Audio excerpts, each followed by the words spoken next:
Bismillahirrahmanirrahim. Assalamualaikum warahmatullahi wabarakatuh. Apa kabar semuanya? Jumpa lagi dalam pembelajaran matematika asyik di masa pandemi COVID-19 bersama saya, Ahmad Syafi'i. Mari kita sama-sama belajar berpikir, bernalar, dan memecahkan masalah. Sebelum kita memulai pembelajaran, tidak ada salahnya kita berdoa menurut agama dan keyakinannya masing-masing. Dan untuk yang muslim, mari kita berdoa bersama-sama.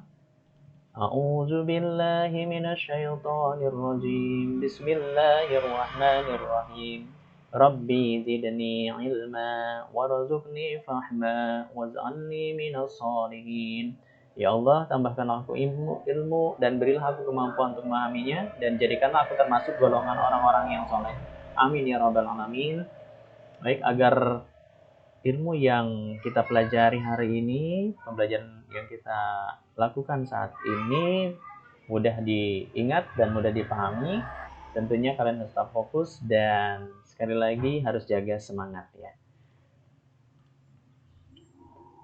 Baik, sekedar mengingatkan, pada pertemuan-pertemuan terdahulu Bapak sudah menuliskan bentuk yang seperti ini. 3 pangkat 2 itu sama dengan 3 kali 3 sama dengan 9, masih ingat? Ya, masih ingat ya? Kemudian 2 pangkat 3 sama dengan 2 kali 2 kali 2 sama dengan 8. Nah, ini sekedar mengingatkan pertemuan-pertemuan yang terdahulu, di mana bentuk 3 pangkat 2 dan 2 pangkat 3 sebagai salah satu contoh ya.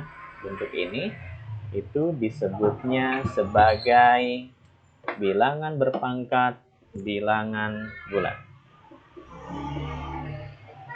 Nah, pertemuan kita kali ini kita akan membahas mengenai bentuk akar. Apa sih bentuk akar? Kalau kita punya bentuk 3 pangkat 2 sama dengan 9, kemudian kita ubah ke dalam bentuk akar 9 itu sama dengan 3 ya. Kemudian 2 pangkat 3 sama dengan 8. Nah, bentuk bilangan pangkat ini dapat kita ubah ke dalam bentuk bilangan lain. Nah, ini dibacanya akar pangkat 3 dari 8 sama dengan 2. Yang dimaksud dengan bentuk akar itu adalah ini, akar 9, akar pangkat 3 dari 8. Nah, inilah yang dimaksud dengan bentuk akar ya. Kita akan bahas masalah bentuk akar.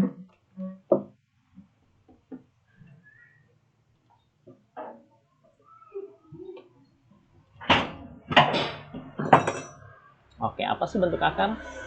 Oke, kita sering menemukan bentuk yang seperti ini.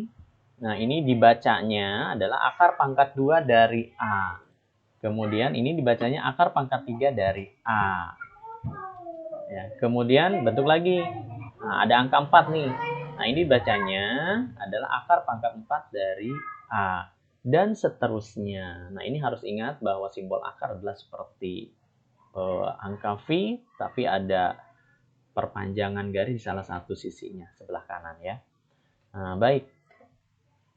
Secara umum ya, bentuk akar disimbolkan oleh bentuk yang kalian lihat seperti ini. Ini dibacanya adalah akar pangkat N dari A.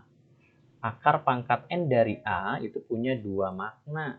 Yang pertama, ketika A-nya negatif, tidak negatif itu dalam artian lebih dari sama dengan 0. A-nya ya.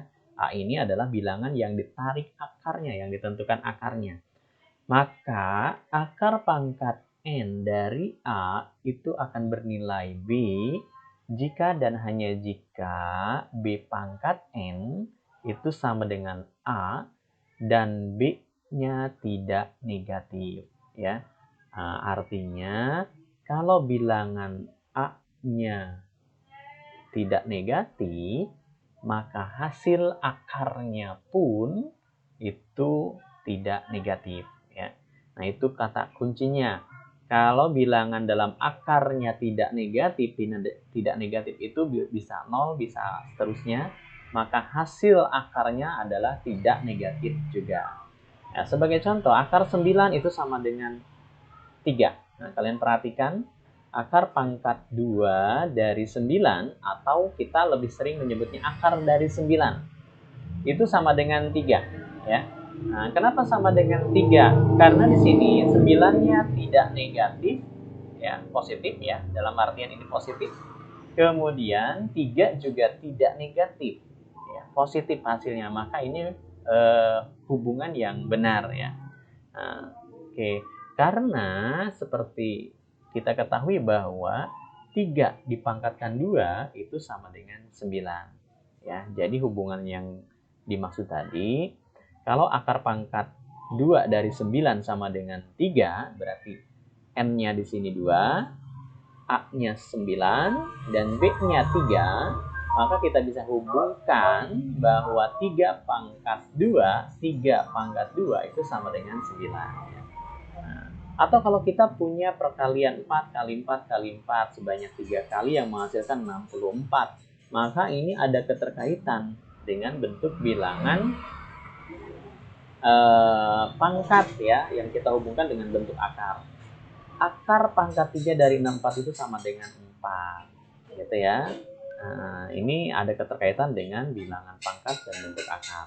Berikutnya yang kedua, jika A-nya negatif, A-nya kurang dari 0, dan N-nya ganjil, maka akar pangkat N dari A sama dengan B jika dan hanya jika B pangkat N-nya sama dengan A. Ya, artinya kalau A-nya negatif, maka pada prinsipnya hubungan ini ya harus dipenuhi, gitu ya. Baik, akar pangkat 3 dari negatif 8 itu sama dengan negatif 2. Ya. Nah, akar pangkat 3 dari negatif 8, ini A-nya di dalam akar ini adalah negatif, maka menghasilkan negatif 2. Kenapa negatif 2? Kalau kita ubah ke dalam bentuk bilangan pangkat, ternyata negatif 2 pangkat 3 itu sama dengan negatif 8. Berarti ini menghasilkan jawaban yang benar. Ya. Nah, baik, untuk lebih memahaminya pernyataan tadi, ya, periksa nilai kebenaran dari pernyataan berikut. Akar pangkat 4 dari 81 sama dengan negatif 3, benar atau salah? Ya, yang kedua, ya, akar pangkat negatif 5 dari negatif 32 sama dengan negatif 2. Kemudian yang ketiganya, akar pangkat 3 dari negatif 27 itu sama dengan 3. Manakah yang dari ketiga pernyataan ini yang benar berdasarkan definisi tadi ya? Kalian harus ingat bahwa ketika bilangan dalam akarnya positif alias tidak negatif, maka akan menghasilkan jawaban yang tidak negatif juga. Ya, dalam artian ini harusnya positif ya, gitu. Ini harusnya positif. Nah, selain 0 berarti positif. Maka pernyataan ini adalah pernyataan yang salah ya. Kemudian akar pangkat 5 dari negatif 32 ini menghasilkan negatif 2. Tadi dalam pernyataan awal bahwa ketika bilangannya negatif, kemudian N-nya ganjil ya, N-nya ganjil. Nah, 5 ini adalah ganjil, maka kita tinggal mencari hubungan benar tidak sih negatif 2 dipangkatkan 5 itu sama dengan negatif 32. Nah, betul? Oke, betul ya, berarti ini pernyataan yang benar. Ya. Kemudian akar dari pangkat 3 dari negatif 27 sama dengan 3. Ya. Benar atau salah? Kalian cukup cek saja 3 dipangkatkan 3, betul nggak hasilnya negatif 27? Iya, ternyata salah ya. Nah, ini pernyataan yang salah.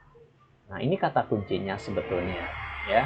Akar pangkat N, nah, ada 2 tadi sudah disebutkan. Ya, untuk lebih memahaminya kalian cukup begini saja. Kalau bilangan dalam akarnya positif, ya positif, ya atau 0, maka akan menghasilkan jawaban 0 atau positif. Ya, kalau misalkan di sini bilangan dalam akarnya negatif dan bentuk akarnya adalah bilangan ganjil, maka menghasilkan bilangan negatif. Ya, itu saja. Positif, positif, negatif, negatif, dengan catatan ininya bentuk akarnya adalah bentuk akar pangkat ganjil. Ya, itu saja. Baik. Ya, di dalam bentuk akar ini yang paling penting adalah menyederhanakan bentuk akar. Nah, Bapak berikan kata kunci yang pertama. Karena di sini adalah bentuk akar pangkat 2, kita fokusnya bentuk pangkat 2, maka kalian harus ingat bilangan kuadrat. Yang mana saja? Nah, ini bilangan kuadrat 2 pangkat 2, 4, 3 pangkat 2, 9, dan seterusnya. 4, 9, 16, 25, 36. Ini merupakan bilangan kuadrat. 4, 9, 64, 81, 100, 121, 44 dan seterusnya. Ini kuncinya di sini ya. Ya, untuk akar pangkat 2. Kalau akar pangkat 3 nanti bilangan kubik dan seterusnya.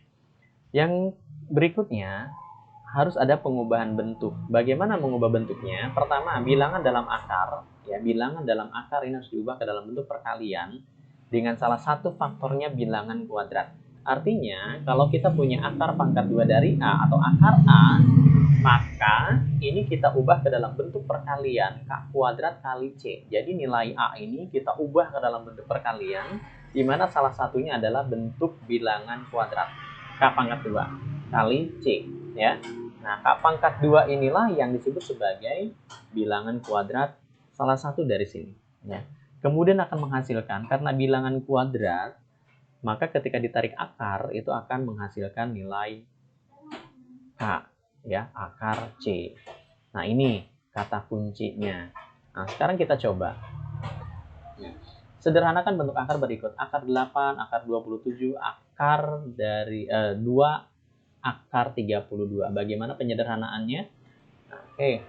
8, akar 8 itu perkalian antara 4 kali 2. Betul? Oke, akar 4 kali 2, 4 itu adalah 2 pangkat 2. Ya, sehingga ketika ditarik akar, ini menghasilkan 2 akar 2. Berikutnya, akar 27. Ya, 27 itu sama dengan 3 pangkat 2 itu berapa? 9. 9 kali 2 kali 3, betul? 27? Betul. Oke. Ya, berarti nanti kalian cukup tarik akar nih. 3 pangkat 2 ini ditarik akarnya, keluarkan dari akar berarti tinggal 3. Nah, kemudian sisanya di sini ada angka 3 yang tidak bisa ditarik akar. Maka dia posisinya tetap berada di dalam akar. Berikutnya, 2 akar 32. Ini sama dengan 2-nya tetap karena posisinya di luar akar. Maka yang di dalam akar ini kita ubah ke dalam bentuk perkalian. Sekali lagi ya, di mana nanti memuat bentuk bilangan kuadrat. 4 pangkat 2 itu 16. 16 kali 2 itu 32. Seperti ini, 2-nya tetap. 4 ini diperoleh dari 4 pangkat 2 ditarik akar. Akar 2 ini nih, 2 ini ya, karena tidak bisa ditarik akar, kita tetap posisinya di dalam akar. Sehingga nanti hasilnya ada 2 kali 4, 8, 8 akar 2. Seperti itu. Ya, ini bentuk penyederhanaan bentuk akar ya. Berikutnya, yang tak kalah pentingnya adalah berkaitan dengan operasi bentuk akar. Ya, kata kuncinya ya, bentuk akar harus sama. Ingat ya, bentuk akarnya harus sama. Kalau akar pangkat 2, akar pangkat 2 semua. Kalau akar pangkat 3, akar pangkat 3 semua yang bisa dioperasikan tentunya. Kemudian kalian harus sederhanakan bentuk akar ya. Ya, maksud sederhanakan bentuk akar ini yang seperti di atas nih. Kemudian pada operasi penjumlahan pengurangan yang dioperasikan hanya koefisien bentuk akar ya. Koefisien bentuk akar ini yang seperti apa? Nah, yang seperti nomor 3, ini ada angka 2. Nah, angka 2 ini disebutnya koefisien bentuk akar. Lalu yang keempat, ya, pada operasi perkalian dan pembagian. Nah, yang harus kalian ingat, koefisien akar kalikan koefisien akar, kemudian bilangan dalam akar kalikan bilangan dalam akar. Untuk lebih jelasnya, tolong simak contoh berikut. Sederhanakan hasil operasi bentuk akar berikut. 7 akar 3 ditambah akar 48 dikurangi akar 192. Kalau kita lihat di sini, apakah bentuk akarnya sama? Ya. Oke, bentuknya sama, akar pangkat 2 semua. Ya, akar pangkat 2. Tetapi permasalahan adalah bilangan di dalam akar ini berbeda. Ya, maka ini bisa kita analogikan bahwa bentuk akarnya ini berbeda. Ya, gitu ya. Jadi samakan terlebih dahulu, sederhanakan dengan cara menyederhanakan. Yang mana yang disederhanakan? Yang disederhanakan adalah bilangan yang bisa kita ubah menjadi bentuk perkalian, di mana salah satu bilangannya merupakan bilangan kuadrat. Oke, 3 ini sudah bilangan terkecil. Ya, maka yang kita ubah adalah 48 dan 192. Oke, ini contohnya. Baik, penyelesaiannya seperti ini. 7 akar 3 kalikan 48 adalah 16 kali 3. Ya, menggunakan pendekatan yang berbeda dengan contoh yang awal, biar nanti kalian ada variasi wawasan. Kemudian dikurangi 192 itu perkalian antara 64 kalikan 3. Nah, berikutnya 7 akar 3 tetap. 4 itu berasal dari akar 16 dan 8 akar dari 64. Tinggal kalian koefisiennya saja tadi ya. 7 tambah 4 dikurangi 8 akar 3. 3 akar 3 ini hasilnya. Ya, ini hasilnya. Kemudian yang berikutnya 2 akar 2 kalikan akar 6. Ingat ya, koefisien kali koefisien, karena koefisiennya hanya angka 2 saja. Di sini berarti kita langsung sebut pada prinsipnya adalah kalikan dengan 1 yang ada di sini ya. Oke. Langsung saja 2 kali 1 itu 2, kemudian di dalam akarnya adalah 2 kali 6. 2 kali 6 menjadi 2 akar 12. Akar 12 ini ternyata masih bisa kita sederhanakan ulang menjadi 2 akar 4 kali 3 ya. Kenapa perkaliannya 4 kali 3 bukan 6 kali 2? Karena 6 dan 2 bukan merupakan bilangan kuadrat. Ingat, pengubahannya harus salah satunya adalah bilangan kuadrat. Nah, ini coba menjadi 4 kali 3. Akar dari 4 itu adalah 2 ya. Sehingga 2 kali 2 itu 4, 4 akar 3. Nah, kemudian pembagian akar 48 dibagi akar 6. Nah, ini bagi saja langsung. 48 dibagi 6 sama dengan akar 8. Akar 8 ingat masih bisa kita sederhanakan menjadi 4 kali 2 sehingga hasilnya adalah 2 akar 2. Ini bentuk operasi ya. Baik, satu lagi merasionalkan bentuk akar. Ya, merasionalkan bentuk akar di mana ini diperuntukkan hanya untuk bentuk akar yang penyebutnya bentuk akar saja. Itu yang bisa dirasionalkan lah umumnya. Nah, kalau penyebutnya merupakan bilangan bulat bagaimana? Ini tidak kita rasionalkan ya. Nah, gitu ya. Jadi yang untuk pecahan bentuk akar saja, di mana yang penyebutnya bentuk akar. Yang kedua, rasionalkan dengan mengalihkan pembilang dan penyebut dengan bentuk akar ya. Seperti itu, atau juga bisa dengan dikalikan dengan sekawan. Lalu yang ketiganya adalah sederhanakan. Bagaimana prosesnya? Nah, misalkan ada 3 ya, 6 per akar 3, akar 3 per akar 2. Kemudian 5 per 2 dikurangi akar 3. Ingat, yang harus kita fokuskan adalah di penyebutnya. Ya, selama penyebut itu memuat bentuk akar, maka kita bisa rasionalkan. Bagaimana caranya? Nah, poin yang kedua, kalikan dengan bentuk akar yang sama. Ya, karena di sini bentuk akarnya akar 3, maka kalikan dengan akar 3 per akar 3. Ya, atas kalikan akar 3, bawah juga kalikan akar 3. Hasilnya, ya ini. Ya, kenapa 6 tidak dikalikan di dalam akar? Karena 6 ini bukan bentuk akar, ya, sehingga dia posisinya tetap di luar. Ya, kaidah perkalian, bilangan dalam akar kalikan dengan bilangan dalam akar. Kalau bilangan di luar akar tidak bisa dikalikan dengan bilangan di dalam akar, makanya posisinya tetap. Kemudian menghasilkan 3 dapat dari mana? Akar 3 kali akar 3 itu adalah akar 9. Akar 9 itu kalau kita tarik akarnya, itu menjadi 3. Ya, bisa dipahami ya? Baik.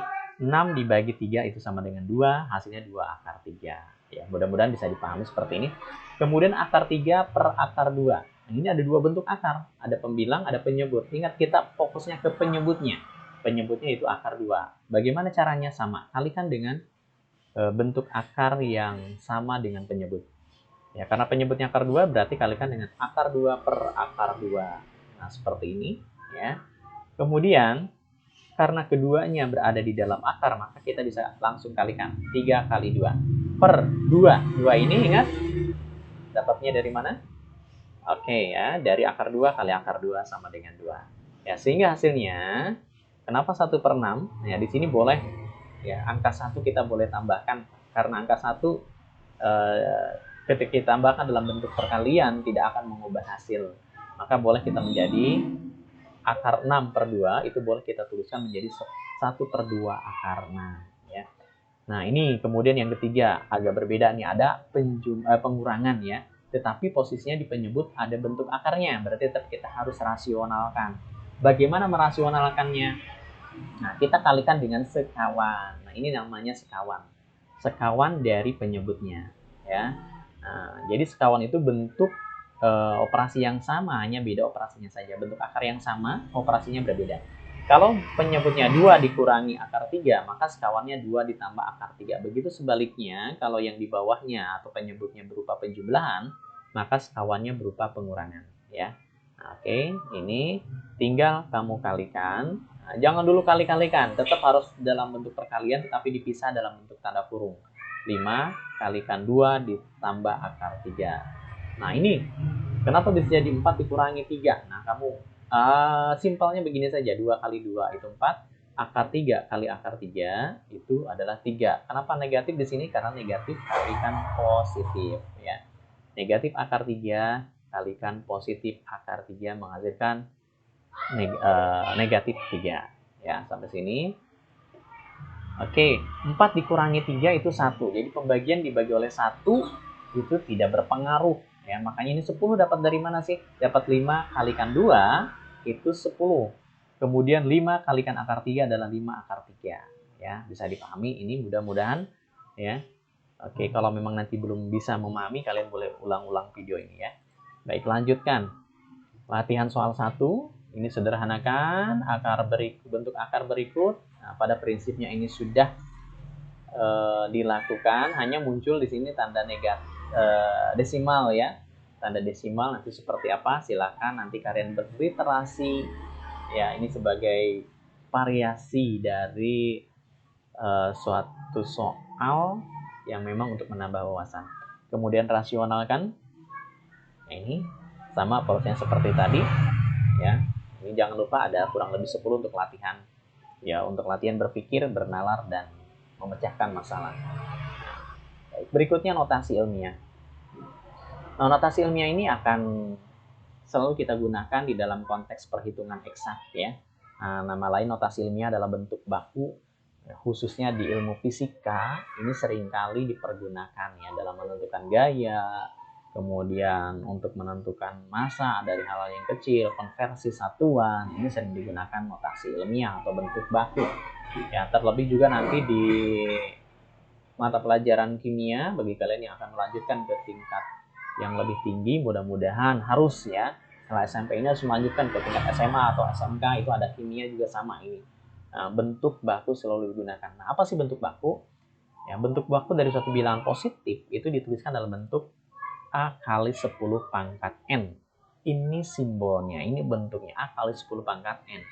Ada catatan di sini bahwa A-nya, nilai A ini harus terletak di antara 1 dan 10.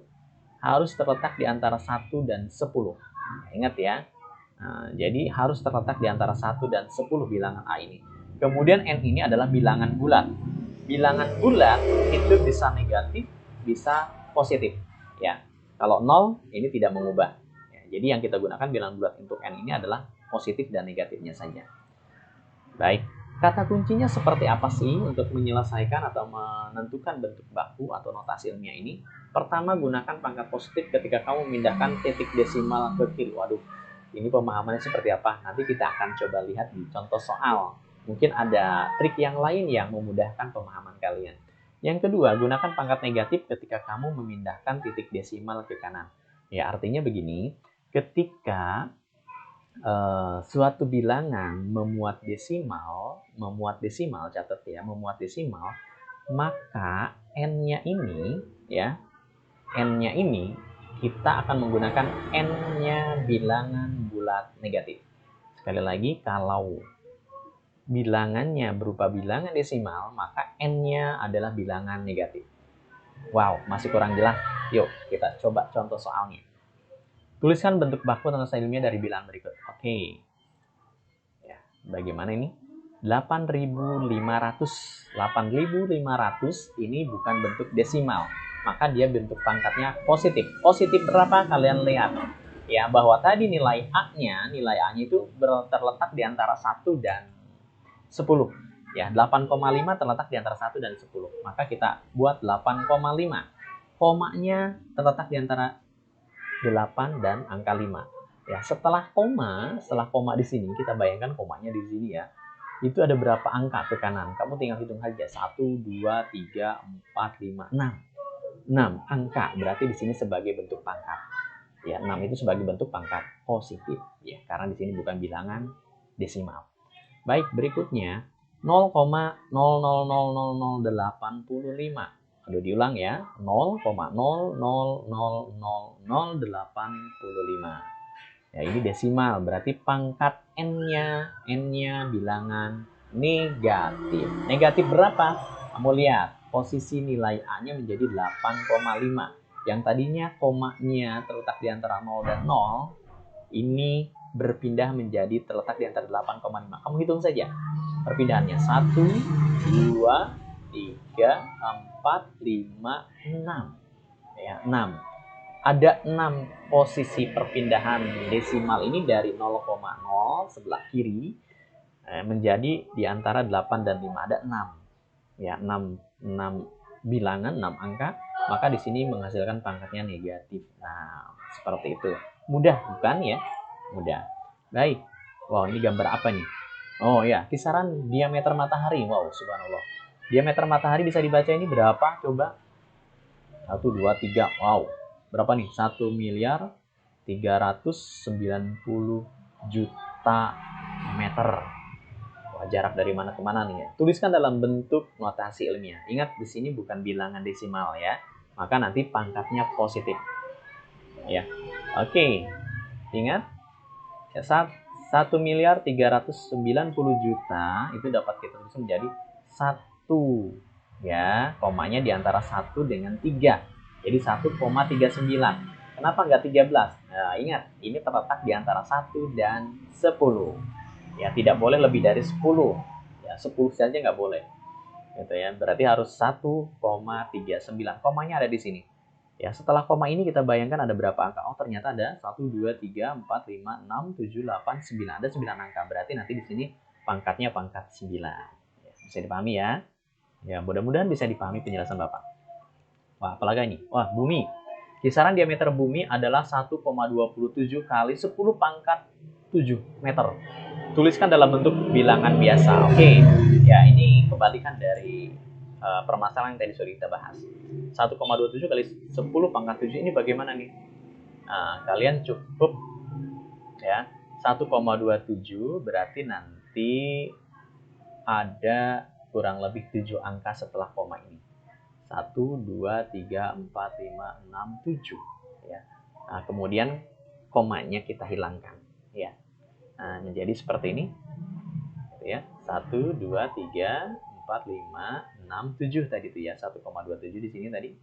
Ya, oke, jadi bentuknya 12.700.000 meter ya.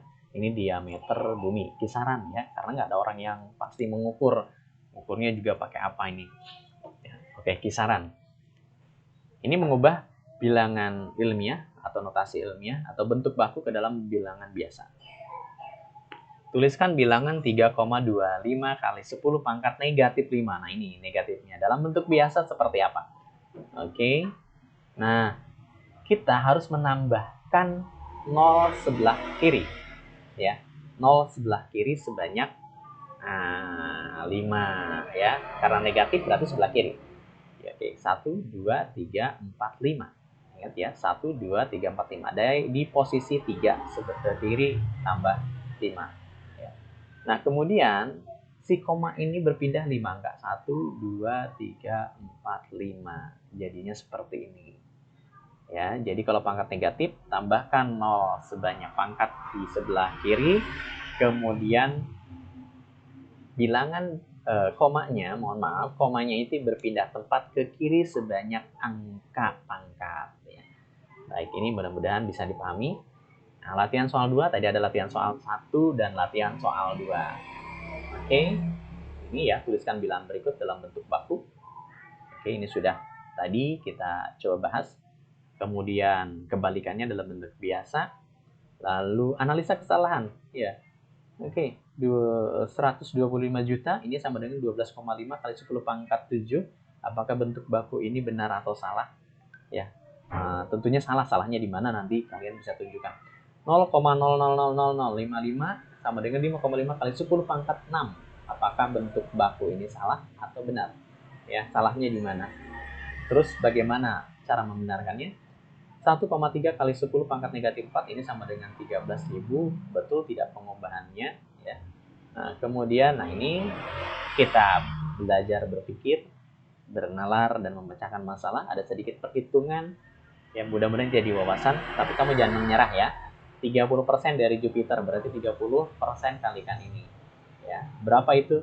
Hitung ya. Oke, jadinya berapa? Nah, kumpulkan jawaban latihan soal 1 dan latihan soal 2 di Google Classroom ya.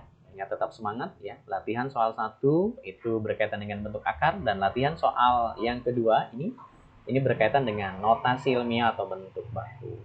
Semangat. Oke, kita refleksi, berarti materinya kita sudah habis ya. Nah, baik, refleksinya apa yang sudah dipelajari pada pembelajaran hari ini. Seperti biasa, kamu review ulang apa yang sudah kamu pelajari barusan. Lalu sudah paham belum sih? Ya, kalau sudah paham tentunya kamu punya langkah harus seperti apa dan bagaimana. Ya, oke. Itu demikian pertemuan kita kali ini. Meskipun singkat, sekali lagi mudah-mudahan ada manfaatnya. Mari kita akhiri dengan doa. Ya, untuk yang muslim ikuti Bapak dan kita berdoa bersama-sama. Ya, untuk yang memiliki keyakinan lain silahkan sesuai dengan keyakinannya. A'udzu billahi minasyaitonir rajim. Bismillahirrahmanirrahim. Allahumma inni istaudiuka ma 'allamtanihi fardudhu ilayya 'inda hajati wa la tansanihi ya rabbal alamin. Ya Allah, sungguhnya kutitipkan kepadamu apa yang telah Engkau ajarkan kepadaku, maka kembalikanlah dia kepadaku di saat aku membutuhkannya. Janganlah Engkau buat aku lupa kepadanya, wahai Tuhan pemelihara alam. Amin ya rabbal alamin. Alhamdulillahirabbil alamin. Ya, baik. Pesan, jangan lupa untuk selalu bersyukur, selalu tersenyum dan berbahagia. Dan ketika kamu bepergian, tolong protokol kesehatan tetap dijaga. Gunakan masker, jaga jarak, dan tingkatkan imunitas kita. Ya, terima kasih atas perhatiannya, Bapak akhiri dengan ucapan wassalamualaikum warahmatullahi wabarakatuh. Semangat!